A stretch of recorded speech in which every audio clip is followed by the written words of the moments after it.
आपल्याला लोकांपर्यंत एकत्रित जावं लागेल. नाही, पण राऊतसाहेब, लोकसभा निवडणुकीला इंडिया अलायन्स ही एकजूट दिसते, पण तुम्ही म्हटले की जेव्हा त्या त्या राज्यात निवडणुका असतात तिथे मात्र हे अलायन्स मधले एकमेकांचे सहकारी एकमेकांच्या विरोधात दुर्दैवाने लढतात. ते आहे. पश्चिम आता बंगालमध्ये तृणमूल विरुद्ध काँग्रेस, केरळमध्ये डावे विरुद्ध काँग्रेस, महाराष्ट्रात महानगरपालिकांमध्ये थातूर कारणांवरून काँग्रेसनं स्वतंत्र वाट धरली, ज्याचा फायदा भाजपला झाला. मग हे नक्कीच आहे की आम्ही सगळे एकत्र असतो मुंबईमध्ये, महाराष्ट्रामध्ये, तर निकाल नक्कीच वेगळे लागले असते. जे आकडे तुम्हाला दिसत आहेत त्या आकड्यामध्ये बदल झाला असता.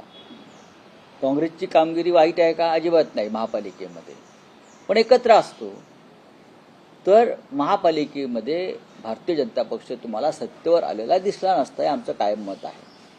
हेच मत राज ठाकरे यांचं सुद्धा होतं आणि हेच मत उद्धव ठाकरे यांचं सुद्धा आहे. बोलिये. सर, मुस्लिम आरक्षण रद्द करण्याचा 14 साली आघाडी सरकारने जो निर्णय घेतला होता, मुस्लिम समाजातला तीव्र प्रतिक्रिया. बघा, हा निर्णय घेतला असला तरी त्याच्यावरती येणाऱ्या विधानसभेत चर्चा केली जाईल असं मला वाटतं. इथे माझं मत व्यक्त करून काही उपयोग नाही. राऊतसाहेब, दौंडमध्ये एका हिंदू मुलीला 2 मुस्लिम तरुणांनी तिच्या आई आणि भावाच्या डोळ्यात मिरची कूट टाकून नाही, मला माहित नाही. हा लॉ अँड ऑर्डरचा विषय. नाही, राऊतसाहेब आज